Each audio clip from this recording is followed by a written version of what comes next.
Hello friends and welcome back to my channel Bengali family in UAE, जहां मैं बात करती हूं यूएई और ट्रैवल से रिलेटेड छोटी बड़ी खबरों की। तो दोस्तों, आज के इस वीडियो पे बात करेंगे यूएई वर्क वीज़ा या यूएई लेबर वीज़ा से रिलेटेड एक रीसेंट और बहुत इंपॉर्टेंट अपडेट के बारे में। आप सबसे रिक्वेस्ट है वीडियो को एंड तक के देखिएगा ताकि पूरा अपडेट आप सबको पता चल सके। तो दोस्तों, ये कई दिन से एक सवाल आ रहा था और मुझे पता है ये सवाल कई लोगों का है, कई कमेंट्स मैंने देखा इससे रिलेटेड कि मान लीजिए आपने ग्रुप में वर्क वीज़ा या लेबर वीज़ा अप्लाई किया हुआ है। यहाँ पे मैं ऑल नेशनलिटीज़ की बात कर रही हूँ इस समय पे, अनस्किल्ड कैटेगरी लेबर वीज़ा की, ठीक है। तो 2 लोगों के वीज़े आ रहे हैं, 2-3 लोगों के वीज़े नहीं आ रहे हैं।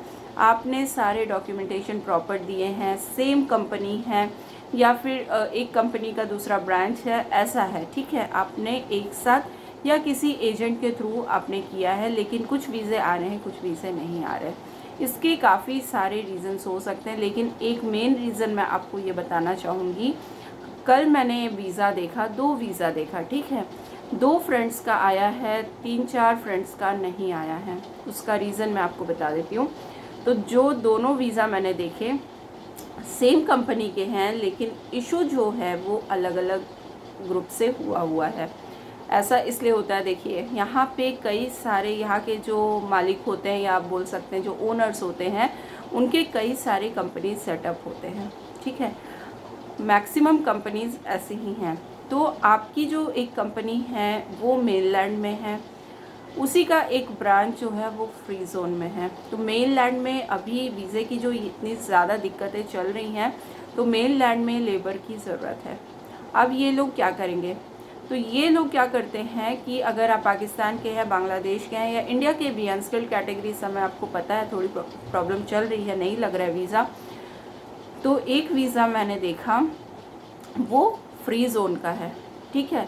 तो फ्री जोन से जब कंपनी से अप्लाई हुआ है तो वीज़ा आ गया है, लेकिन आप कहाँ काम करेंगे? आप मेनलैंड की जो उनकी कंपनी है वहाँ पर आप काम करेंगे। उन्हीं का एक सेटअप है अजमान इंडस्ट्रियल एरिया में, ठीक है। वहाँ से भी वीज़ा लग गया है, लेकिन जब उन्होंने एक दो क्योंकि देखिए डेमोग्राफिक डाइवर्सिटी वाली एक चीज़ है, कोटा रहता है, ये सारी चीज़ें कंपनी का जो पीआरओ होता है उसको पता होता है। तो उस हिसाब से उसने अप्लाई किया हुआ था, लेकिन जहाँ पे उनका मेनलैंड का एक कंपनी है दुबई में, वहाँ से अप्लाई किया तो वो 2-3 वीज़ा वहाँ से रिजेक्ट हो गए। अजमान इंडस्ट्रियल एरिया से वहाँ से आ गया वीज़ा, जो मैंने एक देखा कि वहाँ से अप्लाई किया हुआ था, वहाँ से आ गया।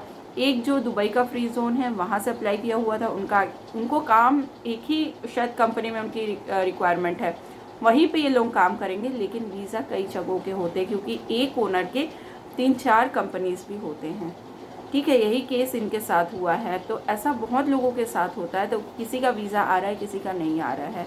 तो ऐसा इसीलिए होता है। तो कंपनी का सेटअप कहाँ है, आपकी नेशनलिटी कहाँ है, क्या उस कंपनी में कोटा है कि नहीं है, ये सारी चीज़ों को देखते हुए ही आपका वीज़ा इस समय पे लगेगा।